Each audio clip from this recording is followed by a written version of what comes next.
Bonjour à toutes et à tous, merci de nous rejoindre aujourd'hui pour cette nouvelle vidéo en matière de fiscalité. Aujourd'hui, on va vous faire la suite de notre première vidéo explicative sur comment créer une société en France et payer 0% d'impôts. Dans cette première vidéo, on vous avait expliqué le fonctionnement des mécanismes d'exonération fiscale pour les entreprises qui bénéficient des régimes entreprises nouvelles, des entreprises dans les zones ZFU, également dans les zones ZRU. Donc pour l'explication de ces dispositifs, on vous renvoie à notre première vidéo. Aujourd'hui, ce qui nous intéresse, c'est de vous refaire un retour sur les questions pratico-pratiques, sur les questions qui nous sont le plus souvent remontées par nos clients ou les gens qui nous contactent pour avoir des compléments d'informations sur ces régimes. Et on a décidé comme ça de vous faire une vidéo explicative sur 3 points importants à bien connaître si vous voulez bénéficier de ces régimes ZFU ou entreprises nouvelles et bénéficier d'une exonération d'impôt dans le cadre de l'exercice de votre activité. Donc c'est tout ce qu'on va voir dans la vidéo, c'est parti.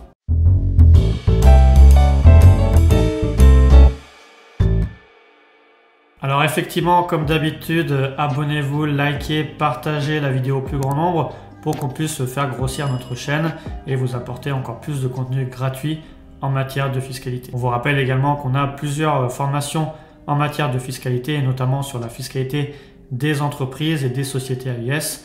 Donc on vous y renvoie si vous voulez en apprendre plus sur la fiscalité. Mais nous aujourd'hui, ce qui nous intéresse, c'est de revenir sur 3 points puisqu'on vous a déjà expliqué qu'on voit beaucoup sur Internet des personnes qui veulent créer des sociétés offshore à l'étranger dans des pays à fiscalité privilégiée.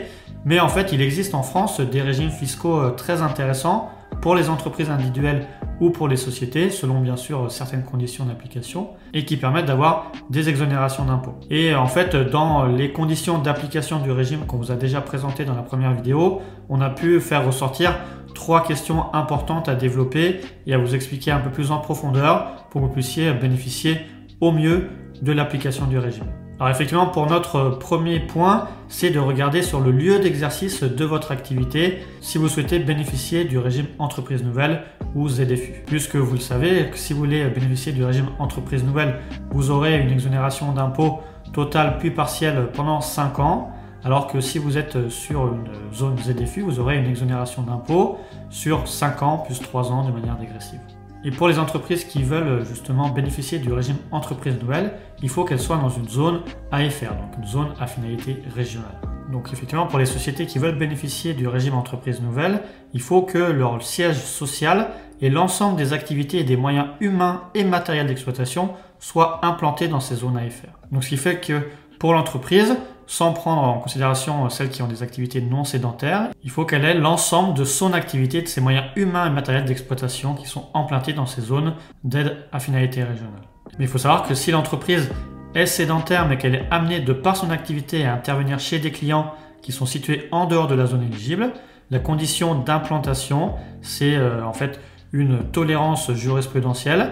La condition d'implantation exclusive en zone éligible va être satisfaite lorsque l'entreprise va disposer de son centre de décision et de ses moyens d'exploitation, alors même que la plupart de ces prestations seront réalisées en dehors de la zone.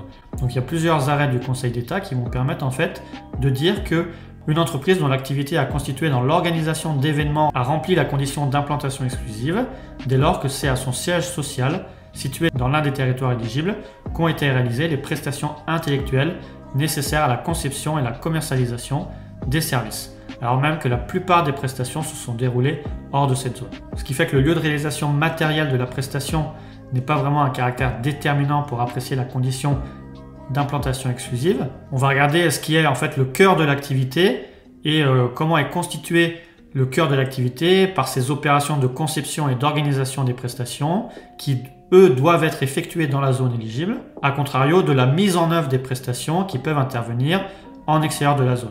Donc on voit notamment pour les prestations intellectuelles, elles pourront se faire exclusivement à partir de la zone éligible, même si elles sont au profit de clients en extérieur de la zone. Donc c'est un point important à préciser puisque c'est des questions qui nous ont déjà été posées, notamment pour ceux qui sont en SASU, qui sont seuls dans la société et qui travaillent depuis leur bureau. Il faudra bien qu'ils travaillent depuis leur bureau qui est dans cette zone à finalité régionale pour remplir cette condition d'implantation exclusive. Et c'est un peu la même chose pour les zones franches urbaines. Là, il faut être dans une zone franche urbaine et notamment qui a conclu un contrat de ville au 1er janvier de l'implantation. Donc là, il faut regarder sur le site SIG.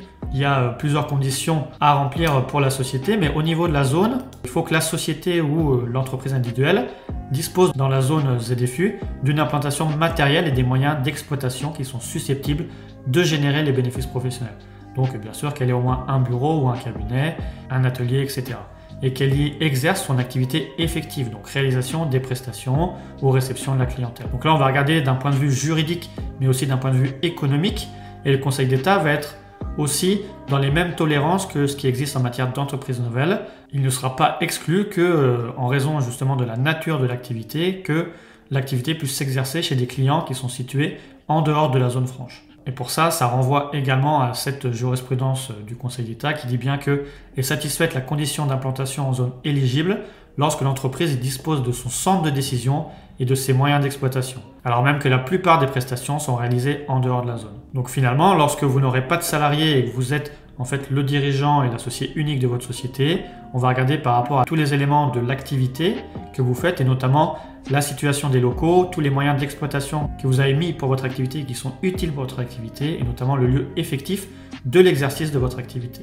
Et par exemple, il y a une jurisprudence qui a refusé l'application du bénéfice de la zone franche urbaine pour une personne qui était ingénieur conseil dans le secteur social et dans l'immobilier, qui n'avait pas de salarié et qui en fait n'a pas pu démontrer qu'il avait l'implantation matérielle et les moyens d'exploitation ainsi que l'activité effective dans la zone franche urbaine, puisqu'il avait seulement un local en commun sur un plateau partagé avec d'autres entreprises dans la zone franche urbaine et que tous les matériels de bureau et pour son activité qui étaient immobilisés dans sa société étaient en fait utilisés non pas dans la zone franche urbaine mais à son domicile personnel. Et également que la majeure partie de son activité était réalisée lors de ses déplacements et pas dans son bureau dans la zone franche urbaine. Donc c'est pour ça qu'il faut faire très attention. Il faudra bien pouvoir justifier que si vous avez une prestation intellectuelle au profit de clients en dehors de la zone, que vous avez bien une activité effective dans la zone franche urbaine qui est concrétisée par une présence significative sur les lieux, donc dans la zone franche urbaine, et par la réalisation d'actes en rapport avec votre activité. Donc soit la réception de clientèle, soit la réalisation de vos prestations en tant que telles, ou par exemple ce qui est expliqué dans la doctrine, réception, expédition de marchandises ou négoce. Et là, on parle bien pour les activités qui sont dites sédentaires, puisque pour les activités non sédentaires, type taxi, agents commerciaux, il y a d'autres critères, notamment de pourcentage de chiffre d'affaires auprès de clients situés dans la zone. Pour ça, on vous renvoie à notre première vidéo où on avait détaillé ces questions-là. Donc le deuxième point à étudier suite à la question de l'implantation exclusive dans la zone éligible, c'est notamment le caractère nouveau de l'activité. Puisqu'on a eu beaucoup de personnes qui nous ont demandé, dans le cadre d'un transfert d'activité hors zone dans une zone éligible, est-ce qu'on pourra bénéficier de ces aides? Et notamment, si on prend le critère d'entreprise nouvelle, bien sûr, il faut que ça soit une entreprise nouvelle, comme son nom l'indique, et ce qui fait que toutes les entreprises créées dans le cadre d'une concentration, d'une restructuration, même d'une reprise d'une activité existante, ne seront pas éligibles au mécanisme de l'entreprise nouvelle. Et d'ailleurs, l'étude de savoir si c'est une entreprise nouvelle, on va regarder par rapport à un faisceau d'indices, à la fois au niveau économique et juridique. Et pour les opérations de concentration, restructuration, en fait, c'est ce qui permet d'exercer des activités préexistantes dans le cadre de structures juridiques différentes. Et on va regarder notamment s'il y a une identité au moins partielle d'activité, l'existence de liens privilégiés entre l'entreprise créée et l'entreprise préexistante, et un transfert de moyens d'exploitation de l'entreprise préexistante à l'entreprise nouvellement créée. Pour ce qui est de la reprise d'activité préexistante, on va regarder qu'importe le motif de la reprise ou même les modifications qui ont pu intervenir dans l'activité initiale. Et là, pour caractériser une reprise, il faudra qu'il y ait l'exercice par l'entreprise nouvelle d'une activité identique à l'entreprise préexistante et l'existence d'une communauté d'intérêt entre les deux entreprises, qui va être relevée par des liens économiques significatifs ou un transfert de la clientèle ou des moyens d'exploitation. Donc c'est pour ça que c'est des questions qui nous sont assez souvent posées pour ceux qui sont notamment en entreprise individuelle hors zone et qui veulent ensuite aller dans une zone éligible et notamment stopper leur activité et créer une nouvelle société dans la zone notamment éligible pour l'entreprise nouvelle et bénéficier du régime entreprise nouvelle. Et il y a de la jurisprudence, notamment dans ce cas-là, pour ceux qui avaient une entreprise individuelle qui la ferme pour rouvrir une société, notamment société à l'IS, dans la zone éligible pour l'entreprise nouvelle. Et là, il y a bien de la jurisprudence qui dit que ce n'est pas possible parce que c'est considéré comme une reprise d'activité. Et notamment, a déjà été jugé que peut être regardé comme une reprise d'une entreprise existante, la reprise par une société de l'activité de travaux de retouche de couture auparavant exercée à titre individuel par ses dirigeants. Donc on voit que bien sûr, qui dit régime entreprise nouvelle demande à ce qu'il y ait vraiment une création d'activité et une nouvelle activité. Pour ce qui est du régime ZFU, c'est un peu différent. Par principe, vous pourrez reprendre une activité que vous avez exécutée hors zone pour la continuer dans la zone éligible. Il y a certaines conditions qui vont exclure le bénéfice du régime ZFU, notamment si vous avez déjà bénéficié d'autres exonérations fiscales, notamment au titre des entreprises nouvelles ou des bassins à redynamiser, des zones ZRU, etc. Mais par principe, si vous étiez hors d'une zone ZFU et que vous allez fermer votre société pour en rouvrir une en zone ZFU, vous serez éligible au régime ZFU et aux exonérations d'impôts. Par contre, si vous étiez déjà dans une zone ZFU et que vous changez de zone ZFU, si vous remplissez toutes les conditions d'application, continuez à bénéficier du régime, mais pour le temps qui reste à courir sur l'application du régime. Et vous n'allez pas recommencer une nouvelle période d'exonération de maximum de 8 ans. Et dans ce cas-là, en cas de transfert d'activité, de reprise d'activité dans une zone éligible, vous aurez aussi un déclaratif particulier à faire dans le cadre de votre déclaration de résultat. Voilà, on a fait le point sur les deux premières questions, lieu d'implantation exclusive, le critère d'entreprise nouvelle ou de reprise, de concentration, de restructuration sur lesquels il faut bien faire attention, notamment pour le régime entreprise nouvelle. Et ensuite se posent aussi les questions pratico-pratiques de comment mettre en œuvre ces régimes entreprise nouvelle et ZFU. Par principe, il n'y a pas énormément de choses à faire en tant que tel, à part bien sûr bien valider les conditions d'application. Vous avez la possibilité dans un premier temps d'interroger l'administration fiscale avant la création de votre société sous forme d'un rescrit et l'absence de réponse de l'administration fiscale sous un délai de 3 mois vaut accord tacite. Après, pour le déroulement normal, vous allez créer votre société ou votre entreprise individuelle. Et si on prend par exemple le régime entreprise nouvelle, par principe, vous n'allez rien avoir à faire de particulier. Vous allez créer votre entreprise dans la zone, faire vos déclarations au centre des formalités des entreprises qui va en avertir l'administration fiscale. Ensuite, vous allez faire votre premier exercice. Dans votre déclaration de résultat, vous allez joindre un état qui va en fait regrouper toutes les informations qui seront utiles à l'administration fiscale pour connaître votre éligibilité au régime entreprise nouvelle. Et vous allez également en fait, vous auto-déclarer, notamment dans votre liasse fiscale, si on prend une société à l'IS, le fait de bénéficier au régime de l'entreprise nouvelle. Et vous aurez l'application de l'exonération comme ça. Pour ce qui est des zones ZFU, vous avez également la possibilité de contacter en amont l'administration fiscale pour avoir un accord sur l'application de la zone ZFU.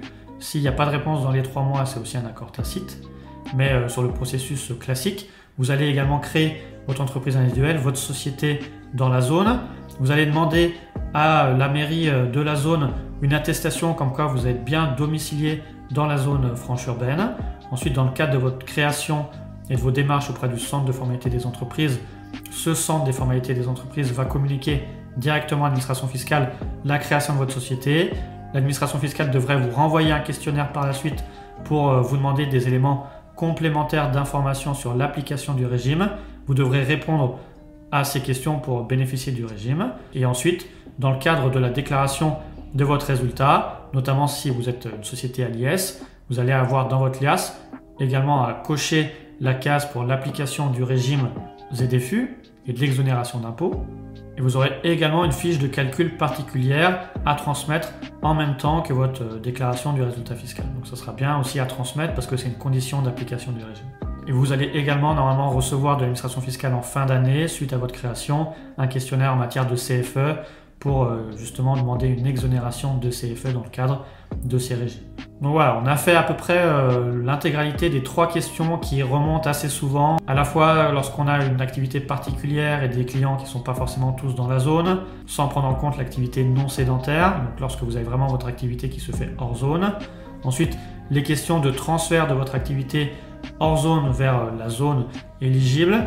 Et enfin, sur le pratico-pratique, pour comment faire pour bénéficier des aides. Pour terminer, en conclusion, on vous rappelle que vous pouvez nous contacter, prendre rendez-vous sur notre lien Calendly pour échanger sur ces questions-là, pour valider avec nous l'application du régime, notamment si vous avez une activité particulière, puisqu'on vous renvoie à notre première vidéo où on a expliqué les conditions d'application. Il y a quand même plusieurs conditions à respecter pour bénéficier du régime. On vous rappelle également que vous pouvez nous laisser en commentaire vos questions pour qu'on y réponde le plus rapidement possible. Et si vous voulez, vous pouvez aussi rentrer en contact avec le service économie-emploi de la zone éligible que vous avez trouvé et pour laquelle vous voulez vous installer. Ils vous aideront aussi à mettre en place ce mécanisme et parfois à vous trouver des locaux qui vous permettront d'accueillir votre activité selon l'activité que vous voulez mettre en place. Donc en tout cas, pour terminer, vous voyez que vous pouvez créer une société LIS ou une entreprise individuelle dans une zone spécifique du territoire en France métropolitaine ou même dans l'outre-mer, et qu'il faut regarder justement s'il n'y a pas une zone proche de chez vous et qui vous permettrait de créer une activité rapidement, simplement et de bénéficier d'une exonération d'impôts de potentiellement 5 ans de manière totale ou partielle pour l'entreprise nouvelle, le 44 sexies du CGI, voire 8 ans, 5 ans de manière totale, puis 3 ans de manière dégressive pour le régime ZFU du 44 opties A du CGI. Donc voilà, on a terminé avec notre vidéo, avec nos explications pratico-pratiques. On vous remercie encore d'avoir suivi la vidéo et on vous dit à bientôt. Merci.